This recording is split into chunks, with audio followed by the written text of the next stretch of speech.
Hello, good afternoon, and welcome. Daniel Jude Jennis here, talking to you from London in the United Kingdom, and it's either good morning, good afternoon, late afternoon, good evening, depending on where you are and where you're watching this.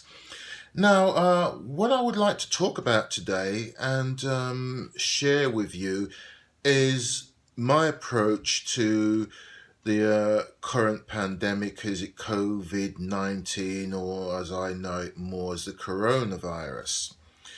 Now, I kind of made a statement on my Facebook uh, account, or at least my Facebook status, about my thoughts about Boris Johnson and what I'm actually doing in dealing with this pandemic. I'm not panicking, I'm not sure why I'm not panicking. Well, I know why I'm not panicking, and it's because I've been doing or leading my life the way the British government has advised people to lead their lives during this pandemic, which is to stay at home, don't go out at all, unless you actually need to. But it's kind of like, I got the impression it's kind of like a 1984 thing, George Orwell's novel 1984, that people are being made prisoners in their own home. And that's what I view. Now, essentially, my circumstances is that I've been leading the kind of life that the British government has told people to lead for the past 18 months, for the past 18 months now.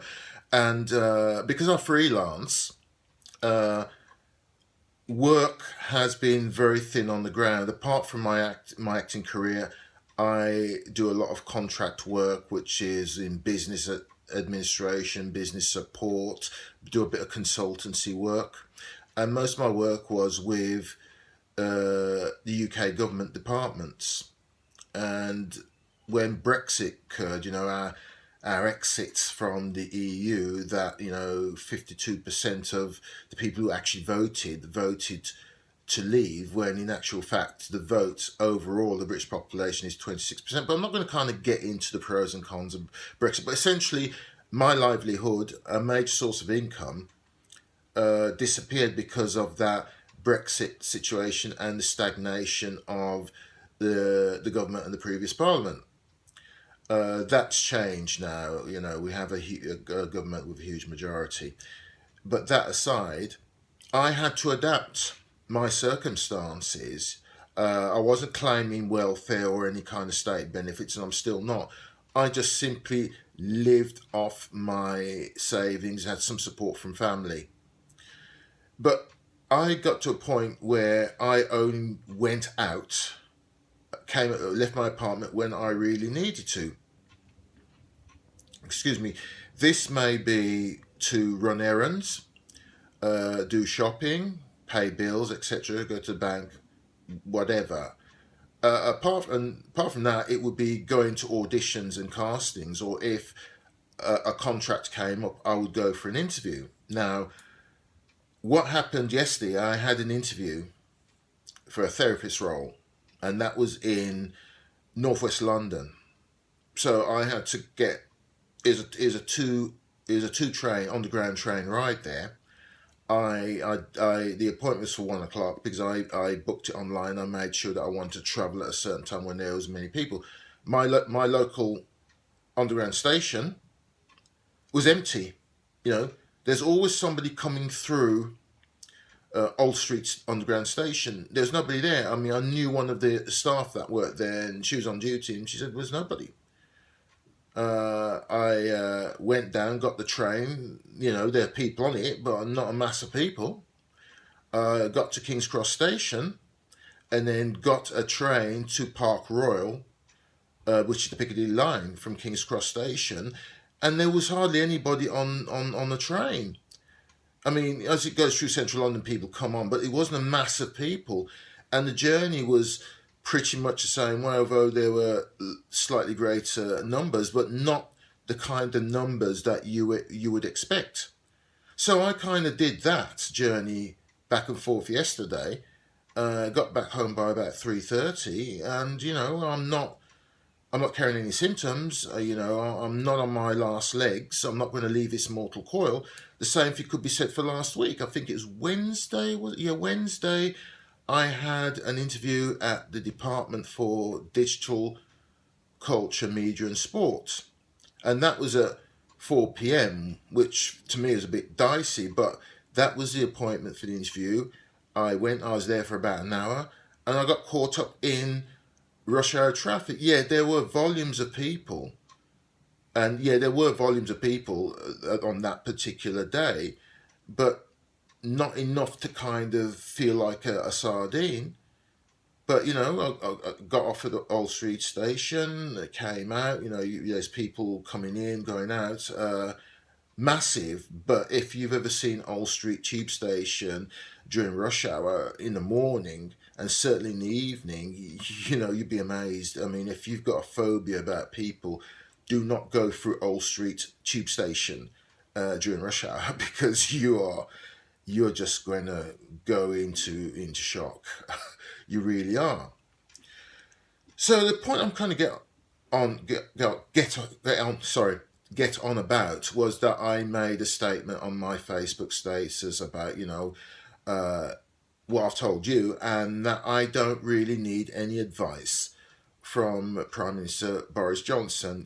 I have absolutely no confidence in Boris Johnson as Prime Minister. None. I mean, I did listen to what he had to say, but I don't think that man, as a leader, actually really, really cares about people, to be quite honest with you. So, yeah, I listened to what he said.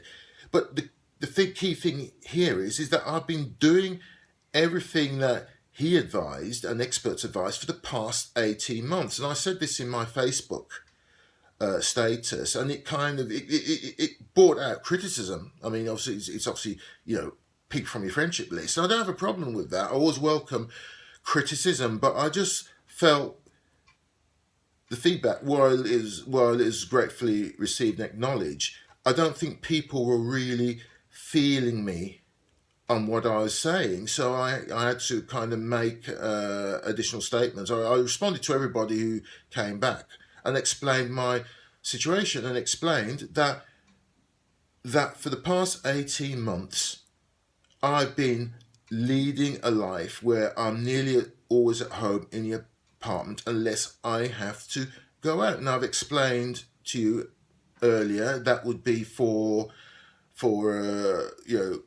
errands, shopping, paying bills, interviews, or audition stroke castings. So what I was trying to say, and I'm trying to say here, is that I'm not panicking about anything. Because I'm essentially doing what people are now forced to do for the past 18 months. So why am I going to panic? I'm not. I'm not being reckless, arrogant, presumptuous, as one friend described me, or at least my thoughts. So reckless, arrogant, presumptuous, selfish. Now, I'm many things, but I'm none of those things. But then again, that's other people's perception, which really isn't any of my business what they think of me. But I did take the time to thank them for the criticism, which is welcome, genuinely welcome, but to explain my position. And it's like this. It's just business as usual. Yesterday, on Sunday, I took a long walk into Islington Angel to one of our large supermarkets, Sainsbury's, in that area, to get something as mundane as there's 2 large bottles of fabric softener for my washing. There wasn't any. The shelves are clear. So what I did yesterday on Monday morning, I got up at the crack of dawn and made sure that I was outside Sainsbury's in Islington Angel here in North London, central North London, before 7 o'clock when it opened. And when it opened, I just waltzed in with everybody else. I went straight to where the fabric softener was, and I got two large bottles, took them to the checkout, paid for them, and went to another store, picked up a few items, and even in that store, which is actually Iceland's, they had no eggs, which is what I wanted. But so I just got what else I needed, went to checkout, paid for it, and I went back home. Didn't get any public transport to Islington Angel. A 20-minute, half-hour walk from where I live. That's what I did. Walked there, did my shopping, walked back. This is between 7 and 8 a.m. in the morning. And I'm not at death's door. I'm not sick. Have no symptoms. But these things I've been doing for these things I've been doing for the past 18 months. A year and a half. And somehow my saying it's business as usual for me, it's invited the criticism that, I'm seeking praise. I'm not seeking praise. I've never sought praise or medals or awards or anything else. I'm not fishing for compliments. I'm just stating I don't need to adapt to this pandemic because I adapted to different circumstances 18 months ago. So for me, whether it's whether it's Sunday, Monday, Tuesday, Wednesday, Thursday, Friday, Saturday, it's just, for me, right now, it's just, as always, Sunday, Monday, Tuesday, Wednesday, Thursday, Friday, Saturday. There's no change. It is just business as usual for me. And I'm not panicking. If I get it, I get it. There's nothing you can do about it. I mean, I haven't travelled overseas. I got an email from my agents yesterday about their proactive nature, what they're doing in terms of that now. It might be that castings will be done more by self-tape, record yourself, etc., etc. And I went back to them and said, look, I am prepared as always to go anywhere, anytime, any place, anywhere for a casting audition. And in terms of being cast in an international production or having to travel internationally for a job, well, I'm cool with that. But the last time I travelled internationally for a job was to work with Penelope Cruz on a movie called Sahara. That was back in 2004. I've not travelled overseas since. Not for work, not for holiday stroke vacation, not for anything.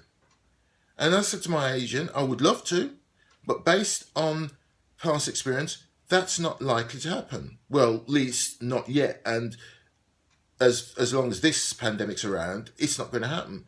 If it hasn't happened in what we're talking about now, we're talking about 16 years. 16 years since I last left the UK. Why am I worrying? I'm not worrying about anything. Life goes on, as it does for me and everybody else.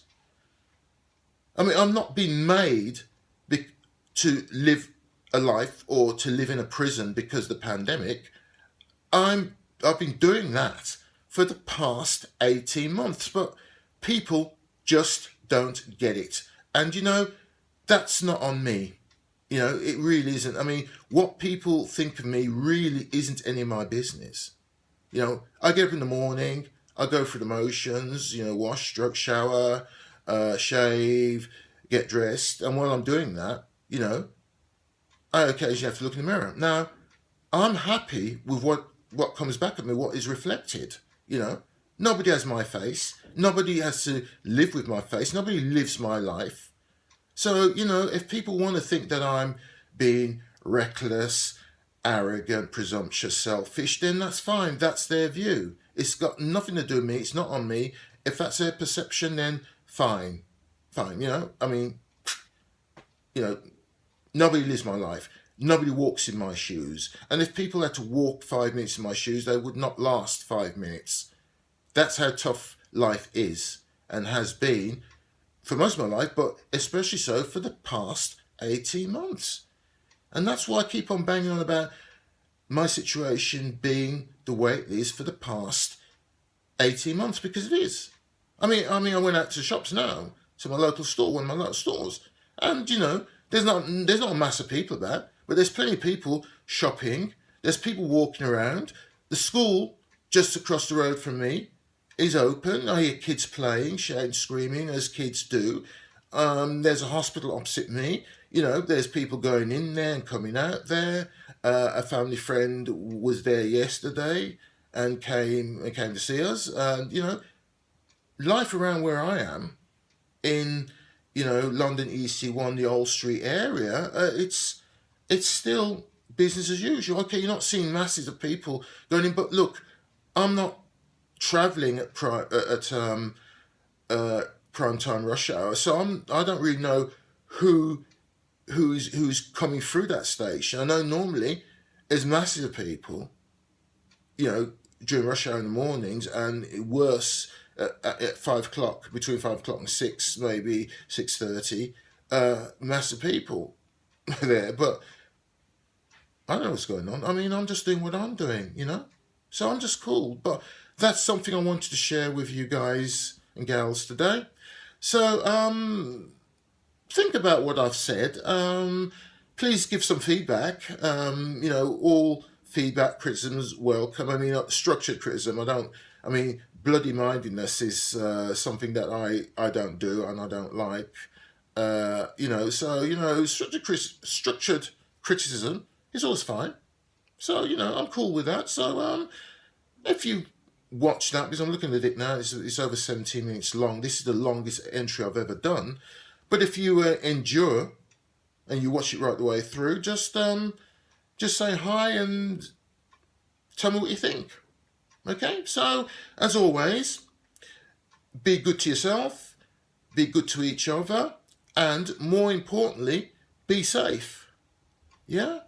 Be safe, So, I will talk to you tomorrow. Okay, thank you for watching. Goodbye for now.